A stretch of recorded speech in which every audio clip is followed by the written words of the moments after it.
I want to call this meeting of the Simpson County Fiscal Court to order. I want to ask Honorable Sam Phillips if he would offer the prayer, and after that we'll have the pledge to the flag. Let us pray. Heavenly Father, we meet today and we ask you for your blessing and your guidance. Please give us the wisdom and discernment to do what is right by the people of Simpson County. Ask that you bless and keep those in the community. Also want to ask you to bless and keep those who wear the uniform here and abroad. Keep them safe. And also we ask that you look after the veterans. And also, very importantly, ask that you bless and keep the first responders who take care of us and keep us safe. Ask you to forgive us of our sins. In Jesus' name, amen. Amen. I pledge allegiance to the flag of the United States of America and to the republic for which it stands, one nation, under God, indivisible, with liberty and justice for all.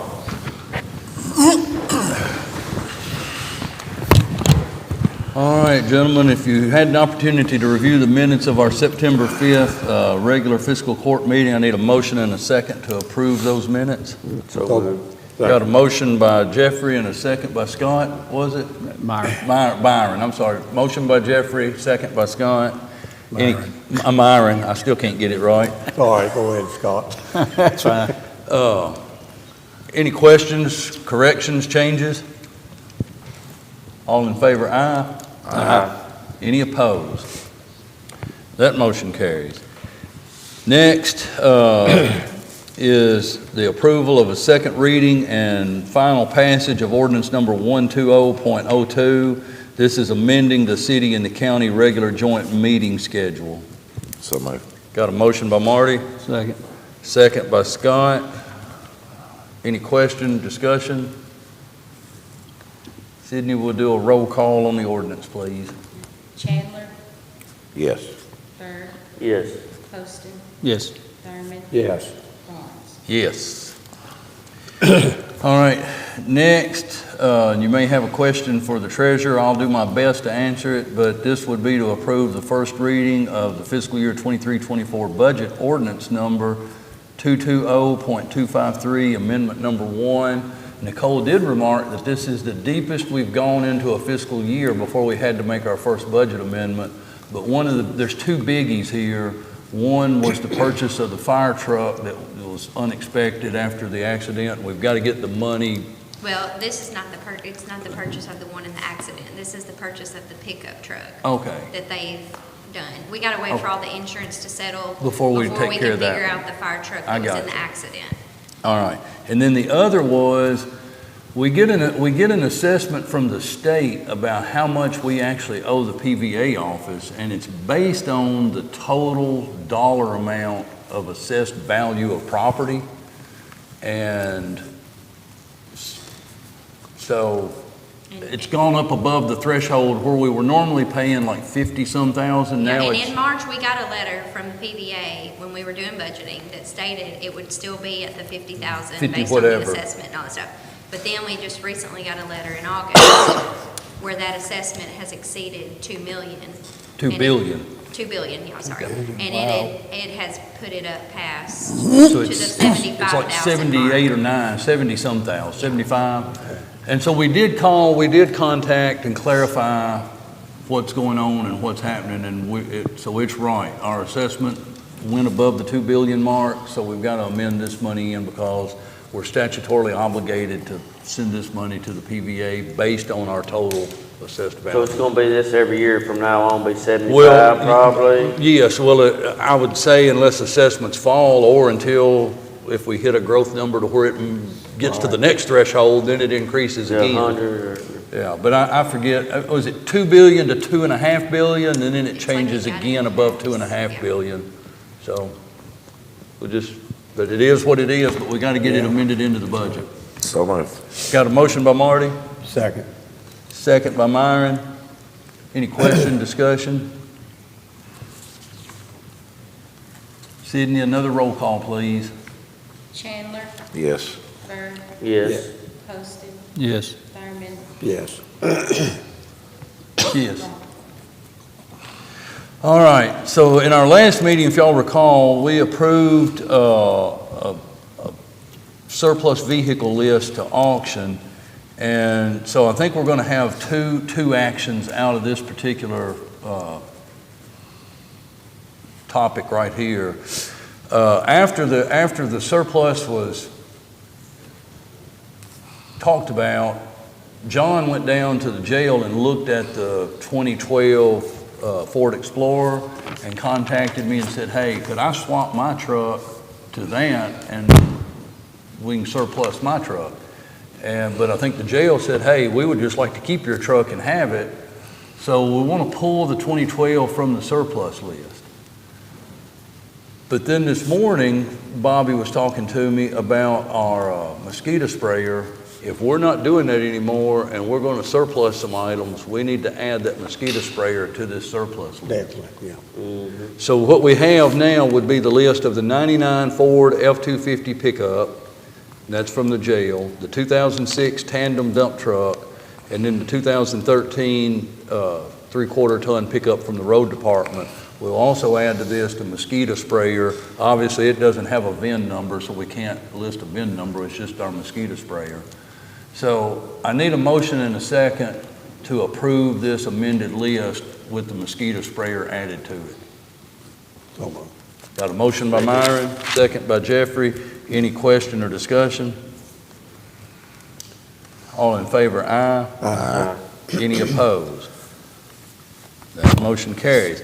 So now, as far as the way we will dispense of the surplus vehicles, y'all requested that I check with local auctioneers. You've got in front of you the email that I received back from United Country and see what their fee is going to be. I also contacted Franklin Simpson Realty and Auction, and Bart told me they're no longer doing auctions. And I also contacted Forshee Realty and Auction, and he said that if we only had like 3 vehicles, it wasn't enough. He don't do online auctions anyway. And he said it really wasn't enough to have a live auction unless we wanted to wait and compile more items or whatever. So I reached back out to Russell Mills at Mills Auction and told him that most likely it would only be 3 vehicles, and I just wanted to clarify again that they would come take pictures, put it in their online format, and there would be no charge whatsoever to the county. He said, absolutely. He said, in fact, we've got an equipment auction, an online equipment auction. He said it'll be running in about 30 days. He said, if you'll let me know where and when I can come and take pictures, he said, I'll just put these in the mix of our online auction and get them in. They charge a buyer's premium, and we get whatever the vehicles bring, he gets the 10% buyer's premium, and there's no cost to us whatsoever. That just added on to the vehicle. Yeah, yeah. 10%. So I guess really to be clean, we need a motion and a second to authorize Mills Auction to put our surplus items in his next online auction. So moved.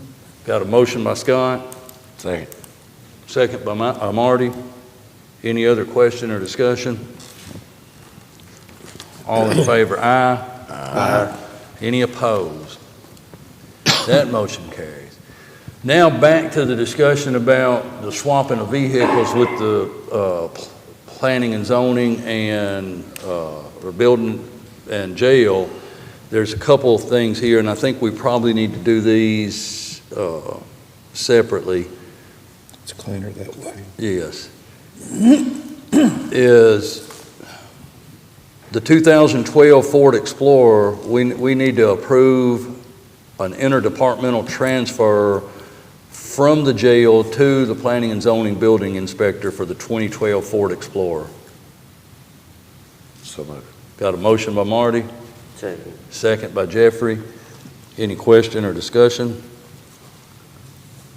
All in favor, aye. Aye. Any opposed? That motion carries. Next would be then the 2010 Ford three-quarter ton truck that the building inspector is currently driving. We need a motion and a second to approve the transfer of that vehicle from the planning and zoning building inspector to the jail. So moved. Got a motion by Myron. Second. Second by Scott. Any question or discussion there? All in favor, aye. Aye. Any opposed? That motion carries. And while we're on this topic, this is nothing that was going to be surplus, but it's just kind of been in the wrong category, I guess, for some time. It's a 2004 East utility trailer, and we need a motion and a second to transfer it from Fire and Rescue to the Office of Emergency Management. And you see the little note, the trailer was originally an FS emergency trailer, but it's now assigning to Emergency Management as OEM Unit T1. And that's how it is currently in our listing, but it still shows under the Fire and Rescue, and it really needs to show under Emergency Management, if that makes any sense at all. So moved. Got a motion by Marty, a second by Myron. Any other question or discussion? All in favor, aye. Aye. Any opposed? That motion carries. All right. Next, I need a motion to approve a cash transfer of $100,000 from the general. We don't have to do that, sorry. We did Oh. receive a email yesterday that we should have money hitting today. Okay. So we can scratch that. We'll scratch this one then. Yep. All right. Good deal. Thank you. Yeah. All right. So then would be the budget transfers. We need a motion and a second to approve the budget transfers. So moved. Got a motion by Scott, Second. second by Jeffrey. Any question or discussion? All in favor, aye. Aye. Any opposed? That motion carries. Next, bills and claims. We need a motion and a second to approve the bills and claims as presented. So moved. Got a motion by Marty, a second by Myron. Any question or discussion? All in favor, aye. Aye. Any opposed? That motion carries. And then finally, the August 31, 2023 financial statement. We need a motion and a second to approve that statement subject to audit and authorize the county treasurer and the county judge to sign it. So moved. Motion by Myron, Second. second by Marty. Any question or discussion? All in favor, aye. Aye. Any opposed? That motion carries. All right, going to reports. The first one I'm going to deal with would actually be under the Bill's report as maintenance. But Bill had a doctor's appointment this morning and wasn't able to be here at the meeting. This is well under the threshold of the bid amounts, and it is a budgeted item in this current budget under the courthouse facilities and maintenance line. But this is an estimate from A1 Flooring to take up the old nasty flooring in the hallway out in the courthouse and put down carpet tile squares. And the contract price on it to pull the flooring up, dispose of it, the glue, material, and labor to put it in, $3,486. So we just need a motion. I guess technically we don't really need a motion in a second. It's budgeted, but I just feel better about signing a contract if the court gives a motion in a second to do so. So moved. And an affirmative vote. A motion in a second doesn't mean anything unless it passes the vote. Scott made a motion. Scott made a motion. Second. Second by Jeffrey. Any question or discussion? And that's what I was talking about, the red clay. The ladies all picked out a carpet that would match red clay mud. So when these nasty electricians and contractors come in and tracking red clay mud through the house, we won't even really be able to see it because the carpet looks like red clay mud. All in favor, aye? Aye. Any opposed? That motion carries. All right, now I'll get more into my report. I just want to thank Kim Roberts and Amy Ellis and everyone that was involved for making the cruise in and the car show and the festival on the square a good day. It went really smooth. There were several cars, several people, and it was a good time, and they all done a great job. One thing I want to just make note, October 3rd is our next regular scheduled meeting. It's also fall break. I will not be here. I'll be out of town. Counselor won't be here, the county treasurer won't be here. Our new planning and zoning assistant administrator had a pre-planned vacation when she was hired, and I told her we're not going to make her cancel her vacation plans because she took a new job. So she'll be out, which means Sydney will be in planning and zoning office that week. So we're going to be kind of shorthanded, and I think we've got everything clean enough to make it one extra week, so we'll probably move that October 3rd meeting to the 10th. Now, that will put us to having back-to-back meetings, but that's okay, because on that 17th, we'll be back to our regularly scheduled, what will now be a regularly scheduled meeting with the city at noon on the 17th, and it'll get us back on track. But our October 3rd regular meeting will be canceled, and I will do a special called meeting for October 10th. I guess the only question I have on that, thankfully we got the money coming into the jail, so we didn't have to do that transfer, and I was saying that was gonna be for payroll. It was, and Do you see any issue waiting 3 weeks, with us on the payroll at the jail? If we want to just be safe, I'm not sure, I haven't not looked into that, because I wasn't sure exactly how the meetings were gonna go. If we want to go ahead and schedule, or go ahead and do that cash transfer, and I'll just keep it on hand, and if I do need it, then I can use it, and then if I don't need it, if there's enough cash in there. That's what I was thinking. I didn't want to short the jail. But I wasn't sure what you all were gonna choose and how the meetings were gonna go, so. do you think we should approve it now? If we we move that probably- meeting back to the 10th, should we do it? Probably should, just to be on the safe side. And that way I have it in case we have to use it. Because payroll will be, Because there'll be two. yeah, there'll be in this between payroll. there, and I just planned for one. Yeah. So, We can back up and do that cash transfer. Just so it's there if we Just as need. a security, yeah. Yeah. I just didn't want to short, I didn't, All right. will not be able to pay Do you want to those make a employees. motion then to authorize that cash transfer of $100,000 from the general to the jail? So moved. All right, so we got a motion by Marty. Second. Second by Scott. Any question or discussion? All in favor, aye. Any opposed? All right, that motion carries. Very good. One, if we had met a couple times with architects and so forth doing the building. The very last meeting, which has been some weeks ago now, 3, 4, 5, I forget. They put together what the clerk and the PBA thought would be good space and finally got a plan with dimensions on it to scale. And so we've got it printed off. If anybody wants to see it, they sent it Friday. I told them we were going to look at it and then we would schedule the next meeting. So it's down there. If y'all want to take a look at it before you go, it's rolled up down there in my office. Looks pretty nice. Did it have a cost on it yet? No. Okay.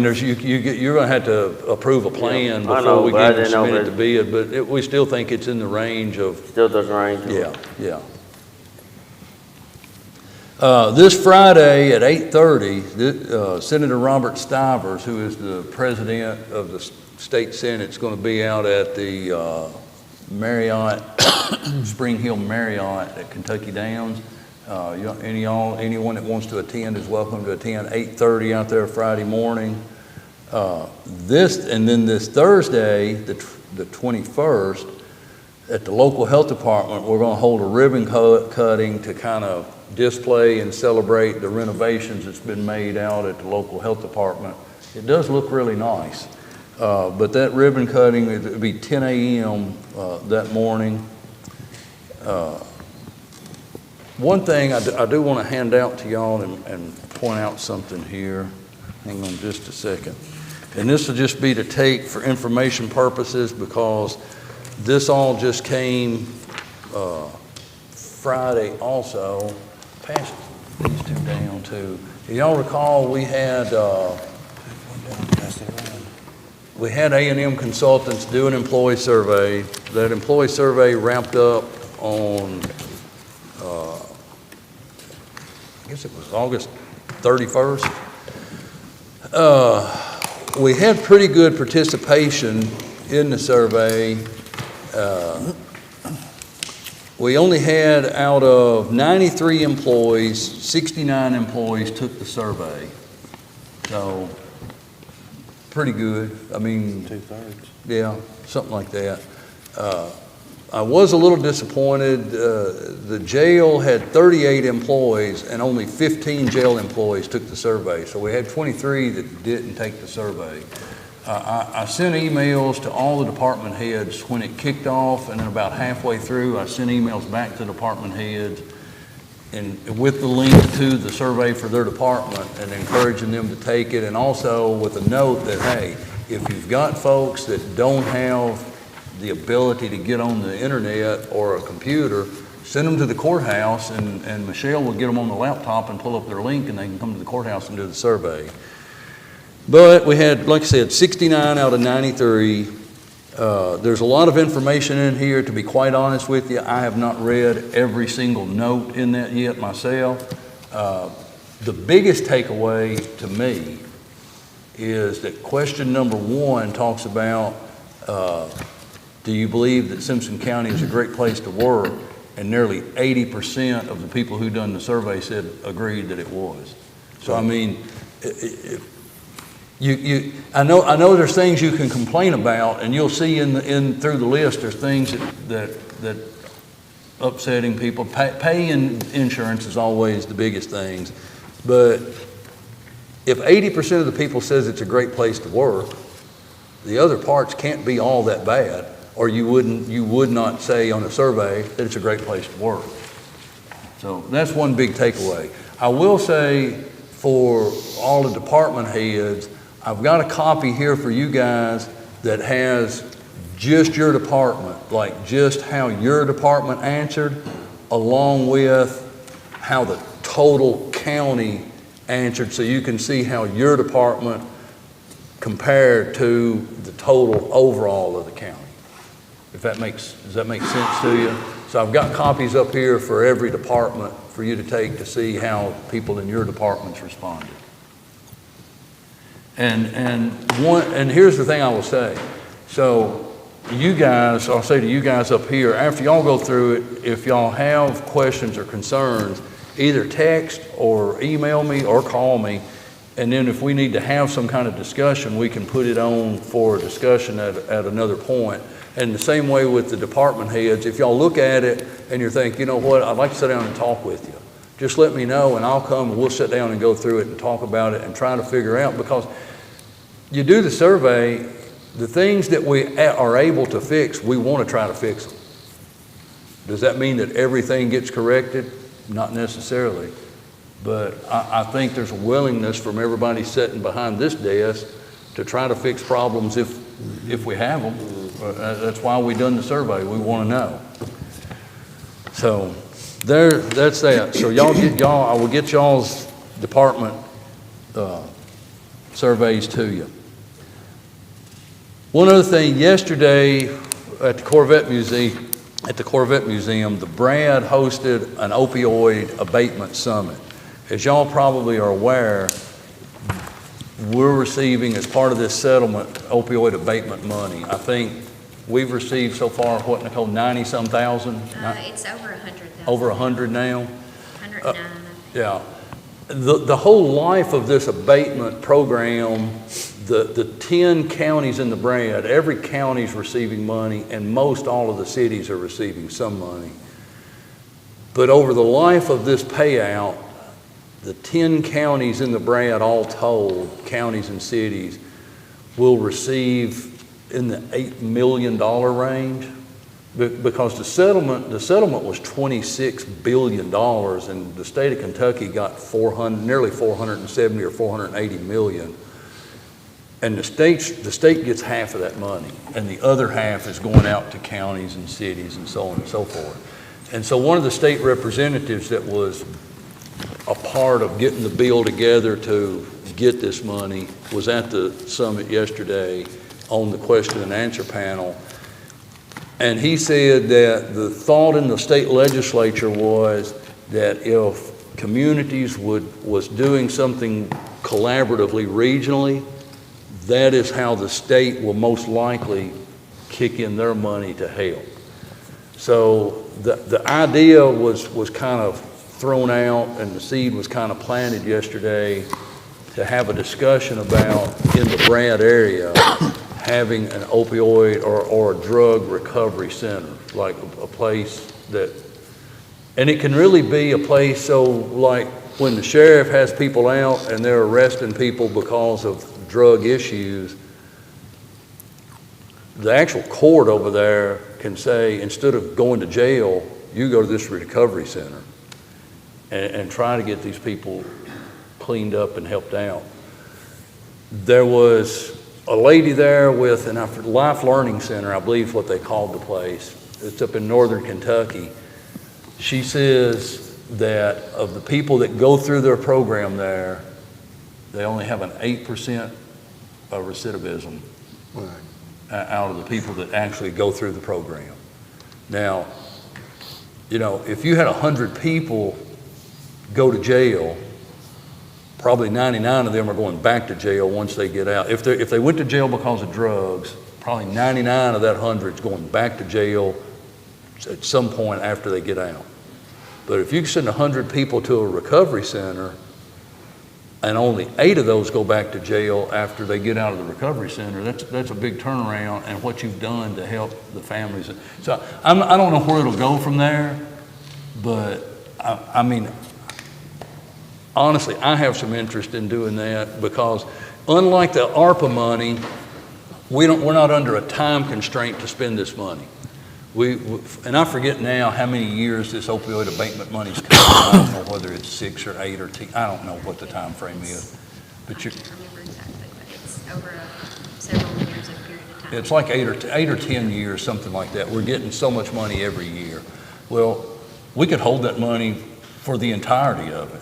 Or if collectively all 10 counties and the cities therein said, hey, the center's a great thing, let's do it, our money could go right to that center to help it happen. There'll be more discussion about it, but there will only be certain, now like the ARPA, we can't just get that money and do whatever we want with it. Anything we do will have to be directly tied to opioid abatement, either prevention or recovery or something of that nature. And honestly, I don't think, Nicole, I don't think we've gotten the full guidance on what we can do. Like, I know one question was, can we buy cars? At this point, I'm not really sure that we can, like cars for the drug tax. I don't know that we can. I don't know that we can't, but I don't know that we can. So it was a good meeting. And real quick, and I'll end up with this and we'll move on to other people. I just want to read this to you because it was really interesting, and I won't go into detail, but if you want to know detail, I took a lot of notes on this yesterday. But the keynote speaker that has written some books and helped community planning and putting communities together, and his most recent book was entitled 13 Ways to Kill Your Community, and he shared that with us yesterday. So real quick, I'll go fast. 13 ways to kill your community. Number 1, forget the water. Number 2, don't attract businesses. Number 3, don't engage young people. Number 4, deceive yourself. Number 5, shop elsewhere. Number 6, don't paint. Number 7, don't cooperate. Number 8, live in the past. Number 9, shut out your seniors. Number 10, reject everything new. Number 11, ignore outsiders. Number 12, grow complacent. And number 13, don't take responsibility. But I've got some notes of things that he said along with the things that he was talking about. It was really interesting. Probably be good to have him come and talk to us. I don't know. All right. That's all I got. Myron? No report. Stunt? Jeffrey? Nope. Marty? I haven't been out there, but what about the Kenny Perry Bridge, Bobby? Yes. I may be They got sort of- tile out there. Okay. They delivered tile last week. When I spoke to them then, they were still saying 2 weeks. I told people, they told me 2 weeks, but they could be there tomorrow. I understand. It all depends on the crew. crew finishing up other jobs. So Bobby, at I any time now, we can expect Kenny Perry Drive to be closed? Yes, and as soon as we get notification that they are closing it, I'll let you guys know, and we'll start getting the word Okay. out. A little call out. Yeah. I Right. expect in the next week or two, something to happen.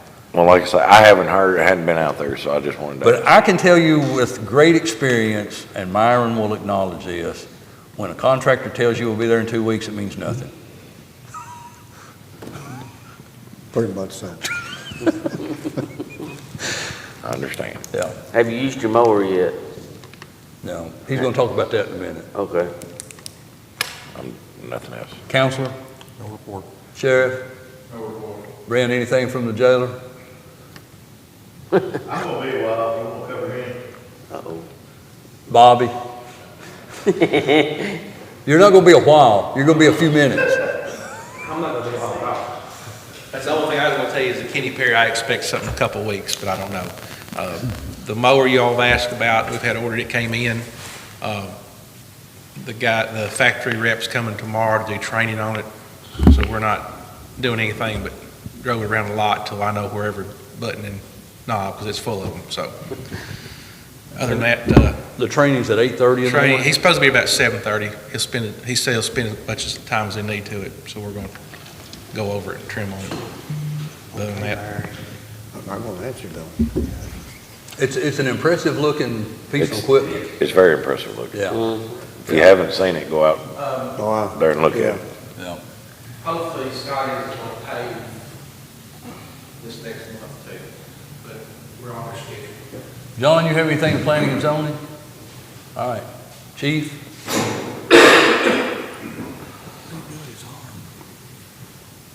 You've been playing too much tennis. He was packing stuff and failed, I think. That's what he's telling everybody. I think his wife done something to him. He just don't admit it. Yeah, She was I twisting stood his arm up, she said sit down, and, you know. She was twisting his arm on something and All right. twisted a little too It went hard. too So Give me here, your all handouts. kidding aside, Do what? I'd Give me ask the your chief, handouts. we meet on the 17th with the city. In our last joint meeting, our discussion was, we want to follow up and figure out, can we do something to have full-time firefighters around the clock? I asked Chief to put together just numbers, just look at these numbers, what it would cost. So he's put together 2, 3, 4, and 5, as far as having that many of full-time firefighters on each shift around the clock, and what the cost would be. So go through it, Chief. We're not gonna be here all day. We're gonna Okay. talk about this all day. Well, part of that is, I approached Mason, I don't know, a couple of weeks ago, and I've talked to a couple of you. You know, I'd like to have some kind of consensus, or, you know, just some, at least know where we stand before we go into our joint meeting with the city. So if there's anything, you know, we could clear up, and, you know, I'd like to address all that now. So, you know, originally, when it came, I presented a couple of different times at the joint meeting in here, and I gave you guys the actual spreadsheets with all the numbers and the complete breakdowns. I have all that if you're interested. I'm not going to get into that unless you just specifically have a question of it. Just today, and generally more in the broad sense of cost. So I'd asked for 5 people around the shift, and again, for safety reasons, and, you know, the fact that we can do a lot more with the community as far as, you know, having the extra people. We'll be able to absorb some overtime, you know, we'll be able to help EMS out, you know, things like that. Now, the 5, I understand, it is a big jump, it's a lot of money, and, you know, there's I know some of you expressed some hiccups on, because we are going to have a building, you know, to compensate for that, you know, and I get all that.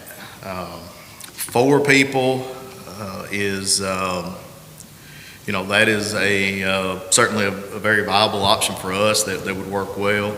If we have 4 people, we're still able to do our 2 in, 2 out, which, to refresh your memory, that is an OSHA thing and an NFPA thing, saying that if we enter an atmosphere that requires us to wear an air pack, then we have to have, if 2 people go in, then we have to have 2 people outside that are rescue capable. If things go bad, they can go in and retrieve those folks. okay? And that is why, the 4 people is where I'm at. What I don't, what I hate to see for us is, we show up to a house fire, regardless of how many people there, what's the expectation? They want people, you want those guys, those firemen to go in there and put that fire out, right?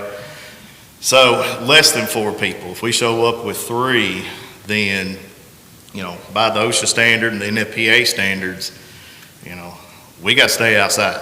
Now, we can operate, we can spray some water from outside, we can do a few things like that, but we can't, go in and affect that interior fire until that 4th person arrives on scene. So, we just have to be careful. We're treading dangerous waters by knowingly and openly violating, those standards.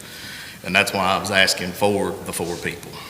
I would strongly recommend, as legal counsel, we do not violate OSHA standards. Yeah. So, Just saying on the record, that is a really bad idea. and again, and part of that is I'm not trying to run scare tactics, but I'm trying to educate us so that we all know You're just telling it like it is. right up front where we stand. Yeah. I don't want problems down the road.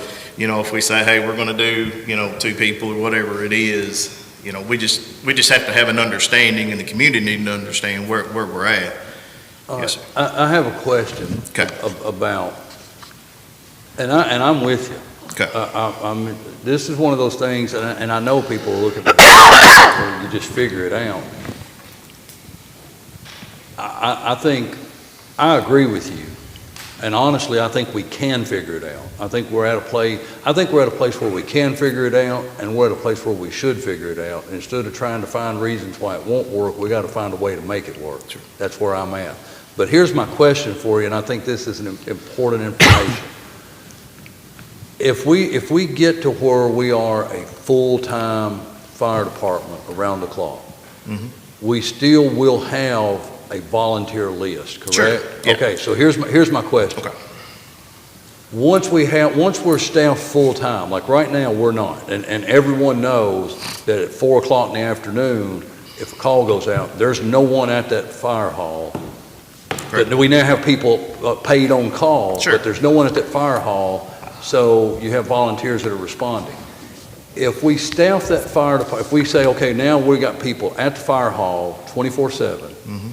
we still have volunteers, will that change the mindset of the volunteers somewhat to say, they got full-time people, it's 1 o'clock in the morning, I'm not going?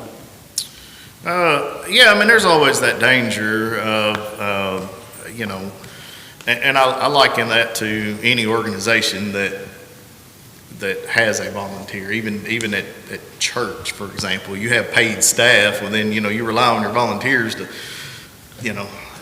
some people have that mentality of, hey, there's somebody out there, that's their job. Right, my question is, if at 1 o'clock in the morning, someone's house is on fire, and somebody say, well, Judge, has anybody's house ever been on fire at 1 o'clock in the morning? I can't tell you when, but I'm sure it's happened, and if it hasn't happened, it will at some point. My question is, if we had 2 people at 1 o'clock in the morning, and we had a house fire and a family asleep in that house, Okay. and the volunteer say, we got full-time firefighters, it's 1 o'clock in the morning, I'm not going. Yeah. Now we got 2 firefighters there. That is a plausible scenario. I like to think our people are better than that, so they're coming. The big problem with that scenario is you got your 2 people that are there. Yes, they can go and try to make an immediate effect.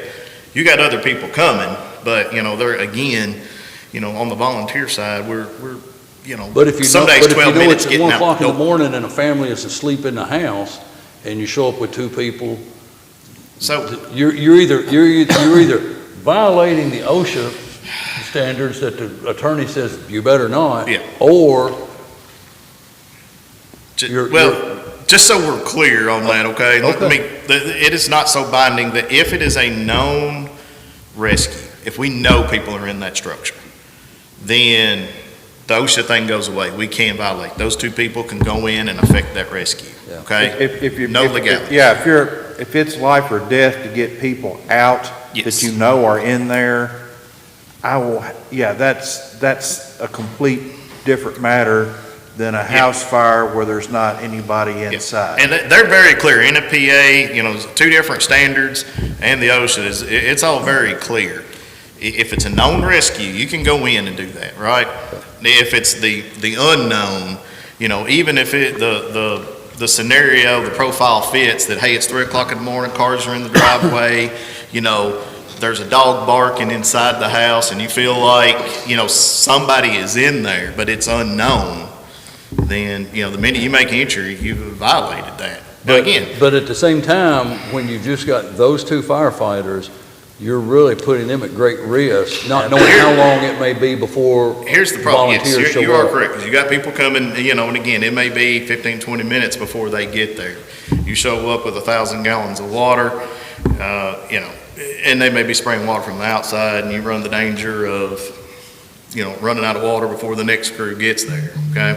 When we roll out today, typically, we roll 2 trucks. We try to get on scene with 3,000 gallons of water.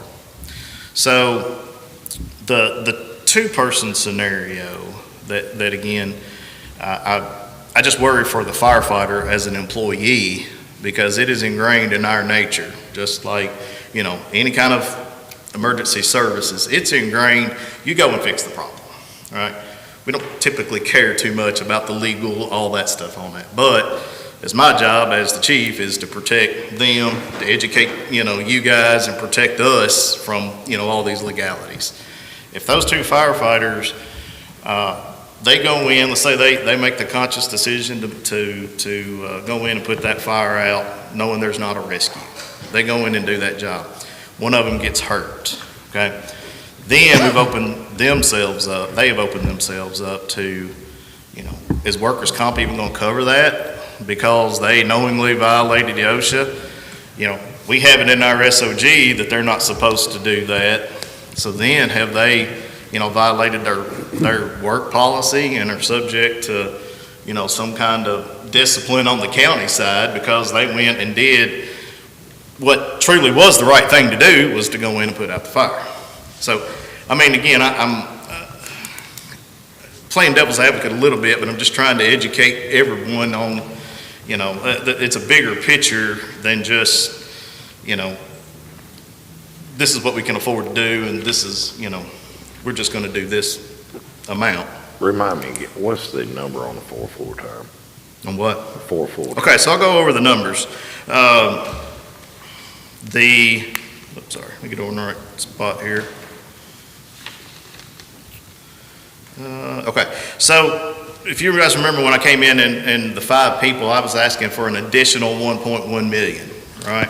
And that was additional revenues. The number for 4 is 913. So 913,000 for 4 people. Yeah, it's right on the front, on that front of that sheet. It's right Oh, there. did you guys get the, on the portal? Okay. Did y'all not, y'all didn't get? I ain't got a sheet. I didn't pass anything out, I'm I sorry. thought you was gonna bring it and pass it out. No, I made no. y'all copies. I'm No, I'm sorry. sorry. I didn't get a sheet, man.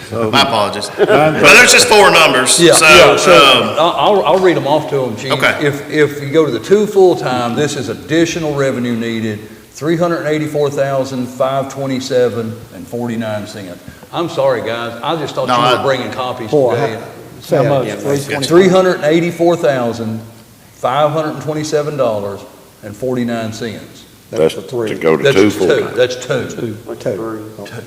2. Three full-time would be an additional $648,809.91. 4 full-time would be an additional, and when I say additional, it's over and above what's currently budgeted. Yep. It's $913,092, 913,092.33. And I'll make all y'all a copy of this before we that's leave. fine. too. sure, I thought we I'm were sorry. putting it on the portal, but I think you did tell me to make copies. I Yes, I'd apologize. ask you to bring copies. That's my fault, I That's should have okay. done that. It's all good. And then the 5 that the chief originally requested, that number was $1,104,294.22. 104-294.22. Well, I guess my question is, just looking at numbers, you're looking at numbers. If it's 384,000 for two, why is it not 768,000 for four? All right, that's a good question. So, this is slightly modified from the last, the first presentation that I did, because, to answer that, so with two people, if we're gonna do two people around the clock, both of those folks have to be a driver. So I built my system so that we would have a firefighter. So when I say firefighter, I mean entry-level person, and then a driver operator. So you're gonna have a driver, and then you're gonna have a command officer. So there's a three-tiered system in there, okay? So with the two people, I made both of those. One of them's a driver and one of them is a command. So somebody's got to be in charge, all right? So there is no firefighter, so the pay is higher in that scenario.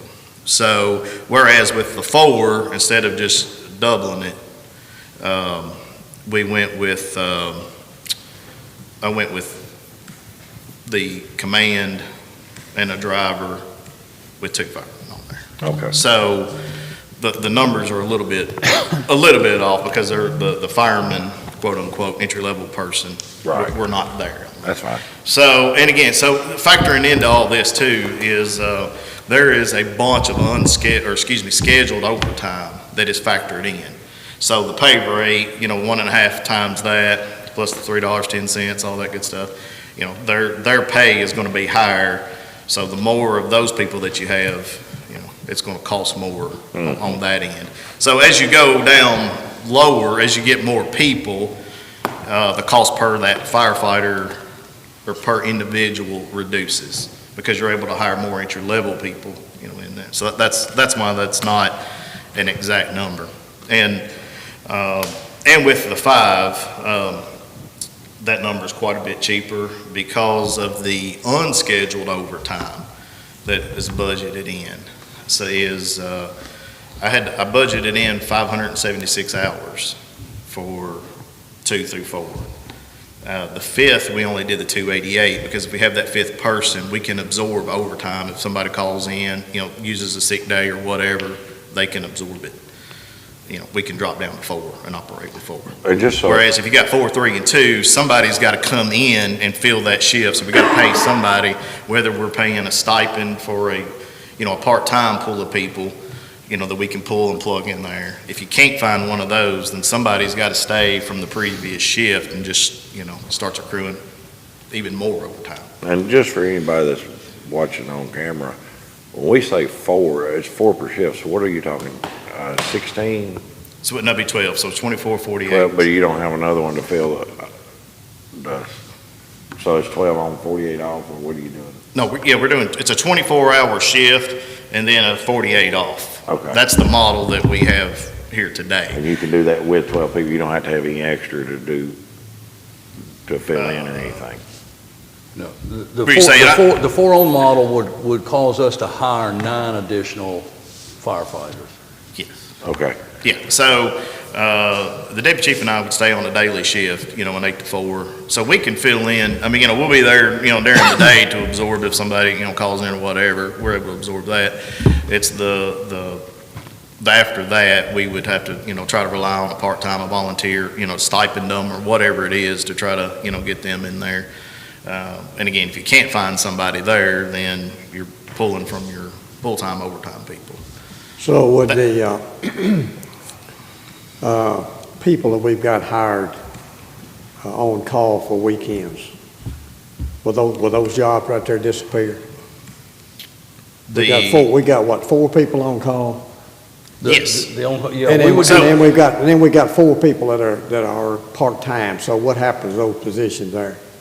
The people will still exist. The on-call thing is all gonna be contingent on what model we pick here. I understand, but if we go to a full-staffed fire department. We'll still have part-time.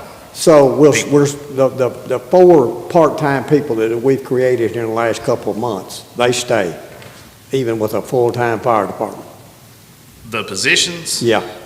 So Well, It depends on how many full-time people. So if we Yeah. do the 4 people, around the clock, if Yeah. there was 4 people in there, then we wouldn't have that need for the on-call 4 people. That's what I'm getting at. My next Yeah. question is, on an average, now I'm talking about after hours, not talking about 8 to 4, but on an average, how many firefighters do we have to show up on fire after hours?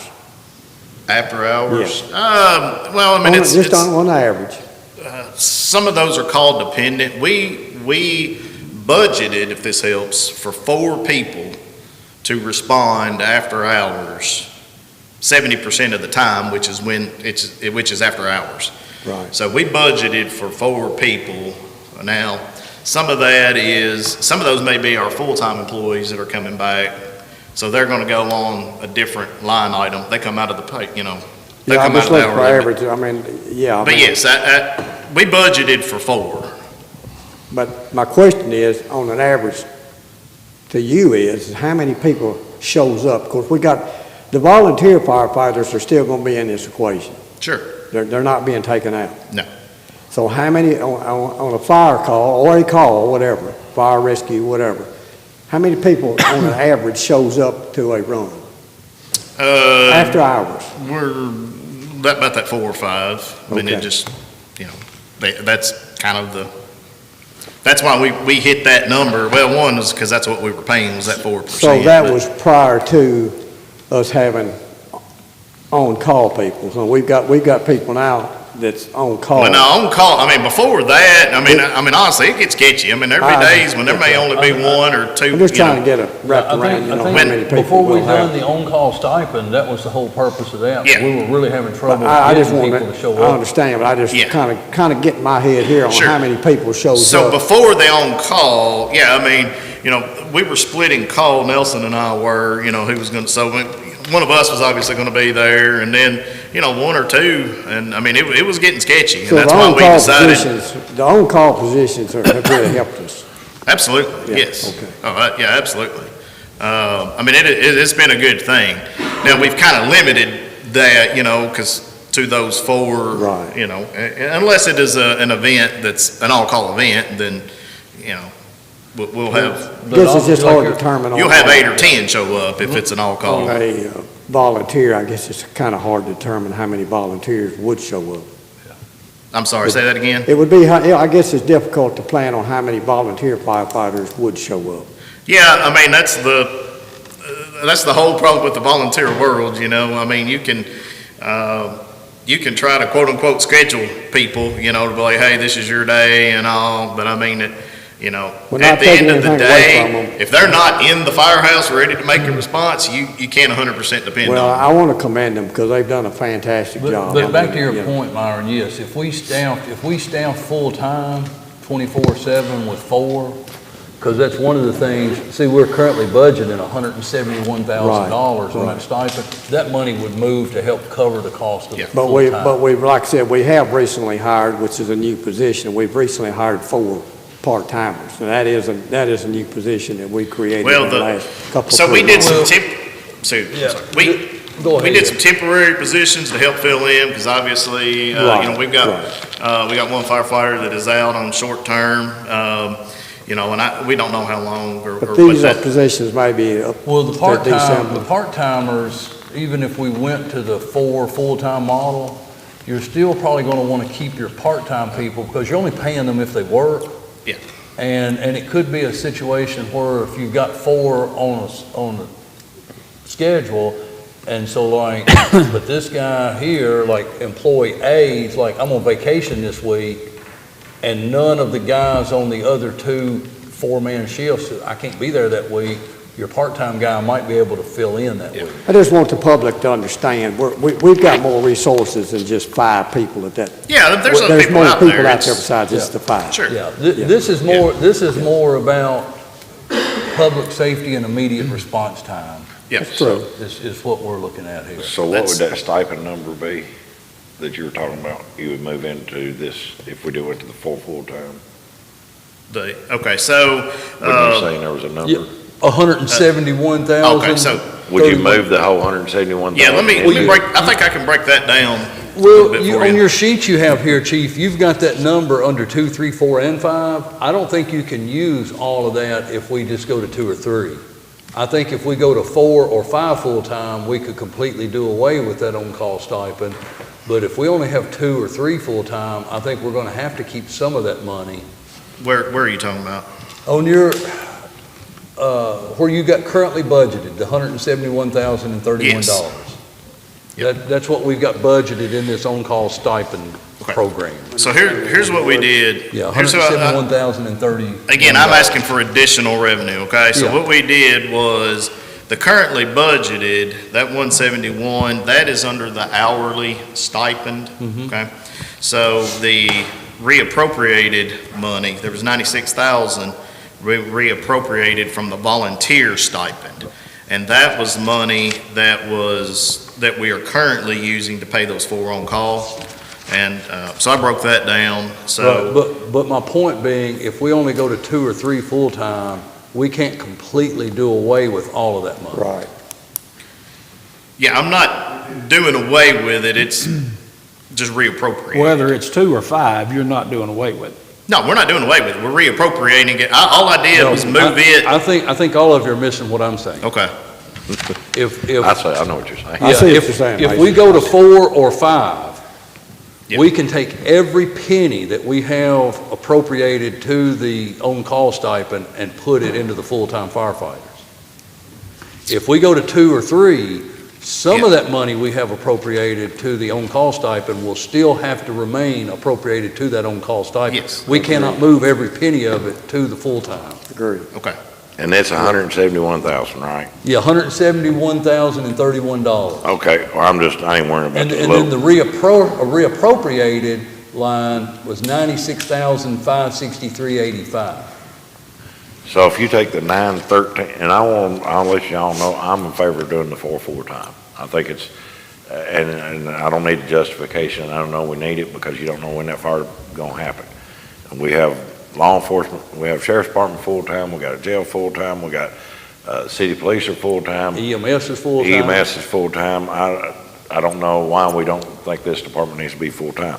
But if you take the 913,000 that you're saying for 4 full-time, you subtract the 171,000 that you've already done, that will be 743,000 additional funded? Yeah, no, that 913 is with that money taken out. With the Yeah, that 170, is okay. additional. That's Okay. additional revenue. All right. Here- So here- will we, if we do this, are we doing a 50-50 split with the city? Well, okay, so my thing on that would be, here's where I'm at with that. I think we would either do a 50-50 split on that, or if the city was so inclined, and I'm not opposed to this, that we operate the fire department and just contract services to the city. They would still be paying 50%. Exactly. Okay, well, I'll go on the record right now. In our budget for health department this year, there's $455,000. Yep. If it takes me making a motion to make the health department a taxing district in order to use that money to make the fire department full-time, I'm more than willing to do that. I feel that strongly that we need to have the full-time fire department. So, I can't argue with you. I If- won't argue with you. Okay, let me so we interject. just need to figure out, the city needs to figure out if they can fund the half of it. Because I think we've got the money there, we can fund half of a full-time fire department of four full-time. You know, the public's going to come involved in this, Marty. I mean, that's going to be you know, there's going to be more costs. That's what I was going to ask you. These are personnel costs. Pardon me? These are just personnel costs. Exactly. So it 4 per shift. Well, what happens if we have a lady that applies for a position as a firefighter? Is our accommodations out here going to support that? So, regardless of what we do, we need to change our operation or change our bunking situation regardless. And there's going to be some cost with that. It's not going to have to be a tremendous cost. Would that constitute a new building? 4 No, per no, shift? no, 'cause 5 is going to, correct? I think that's what you. Probably. Where we're at on that, we had Bill come out and look at it, and And I need to get with John on that, because we got some building code thing there as to what we can do. Currently, we're kind of in an open bunk situation where all the beds they're just right there together, right? So what we need to do is break it down so that they're individual rooms, more like dorm style, where it's just one person per room. And then that way it doesn't matter who is working a shift, they have their own quarters. And we need to address that regardless, honestly. So you're saying that could be But the existing structure that we have at the fire department, or our fire department, could be redone, revamped, however how you want to say it. yeah, To have 4 individual rooms with a common living area, you might say for TV or whatever. well, I know at the ambulance service they have that. yeah, so the So- difference is if we do that, our, like I said, I don't know if you guys have been out there now, but our bunks are in the back and we have kind of a common space in the front. So the common space would have to go away. So we Okay. would lose that. Just because we don't have enough square footage for building code standard, we're gonna be a little bit short if we build them that way. And we may end up losing my office where it is because it backs up to the bunk room. So we may end up having to lose it and take that in there. But, that's okay if that's what it takes to make that work. But we could do those it- costs are nominal because it's just interior, it's interior walls. Honestly, it's some 2x4 and some sheetrock. That is a nominal project. There was some talk saying we would have to build a whole new fire station Well, in order to make this work. Can we use what we have, or do we need to build another fire station? for how many? For 4. For 4, I think we can do it. I think we can remodel what we have. When we add that 5th person in, we're gonna be struggling to find enough space to put. Even if you bunk had to rooms. do some type of addition on to the end or back of the building some way, we could make it work. We could, but keep in mind that is also a city-owned building, so, That's something else we it's need. their Yeah, property, it's that's- their building, so, I wouldn't be too inclined for, Yeah. to go that route at this moment. But on the note of the city, I did talk to Kenton, we emailed back and forth Friday. So they did budget in their current budget for $165,000 to support, and I think that was half of the 2-man model is what they were. 165. They can Is scrape, what- they can scrape up a little more money. That's what they have currently They budgeted. can scrape up a little more money. For But just that- 2 men and 2 men only, right? Or 2 men and 2 men on call? This is 2 men plus 2 men on call. So when we say that, man, keep in mind, we're trying to get to the 4 people there. So if we got 2 people working full-time, we're gonna have 2 people there on call. We have been. And my biggest concern is that if we put 2, 2, and 2 men on full-time, two people, I won't say men, it could be ladies. There's going to be, go back to 13 ways to kill your community, grow complacent. We will feel like, okay, we've reached what we should do, we got it full-time, and we just give up on the idea or the notion that really, to meet our standards, we need to have 4 in that building, Yeah. ready to roll out at a call. It would certainly be a whole lot safer. We could, you can make a lot of those, the issues with OSHA and all that stuff go away. It would just put the fire department and the county in a much better position that we don't have to worry about those things. And- Now, if we have to operate, for a time that we do have to consider those, then, that's fine, so be it.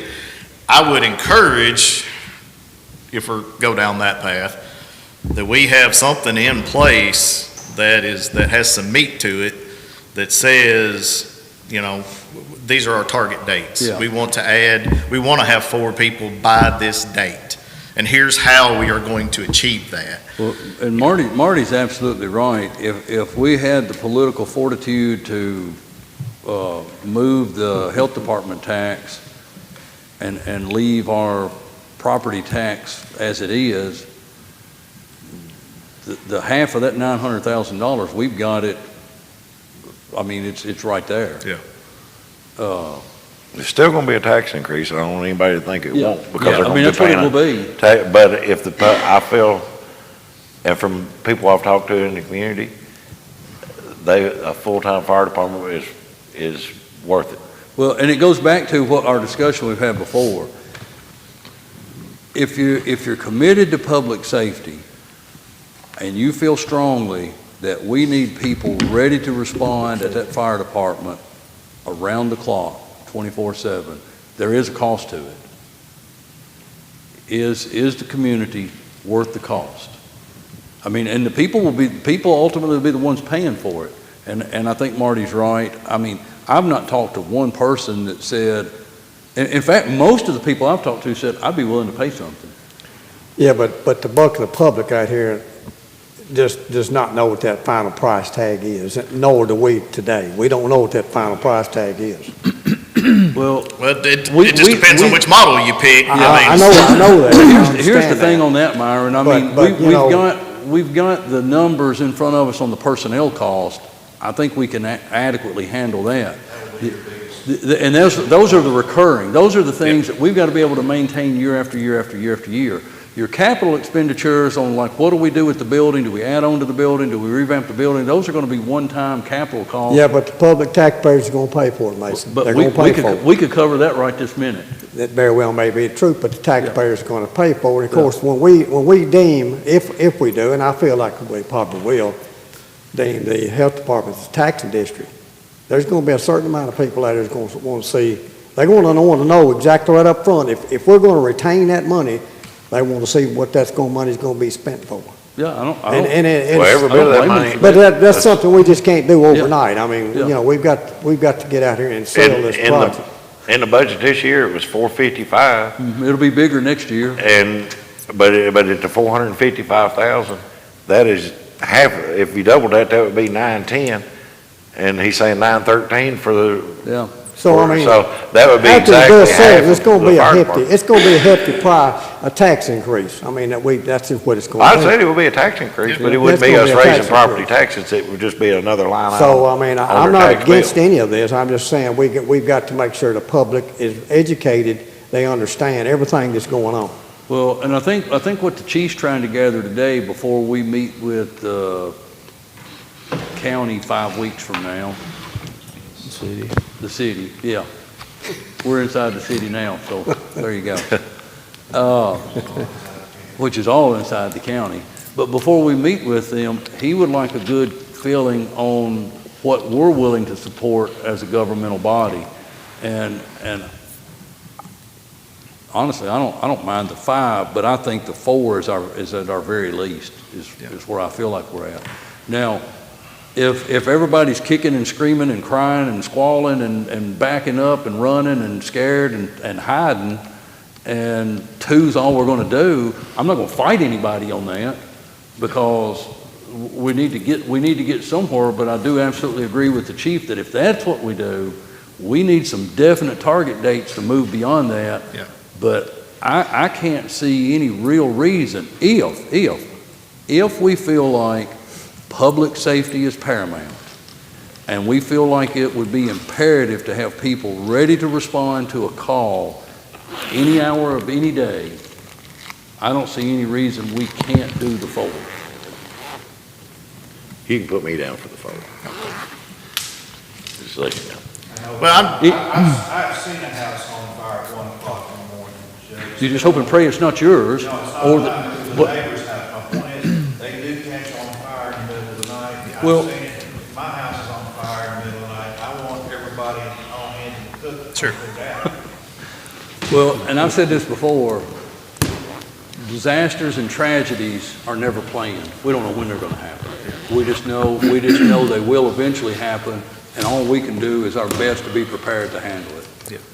so again, kind of my point today was, I mean, I know we're still trying to hammer all that out, and I just felt like collectively as a body, if we can hammer this out and before the city meeting, because they've already designated, monies or whatever. I And mean, my concern there is, I really feel like, and this is what concerns me, and y'all can get a copy of that down there if you want to. I'm really concerned, and I'll bring this out in that joint meeting. My concern is, I feel like that their thought is, we've done it, now we're done.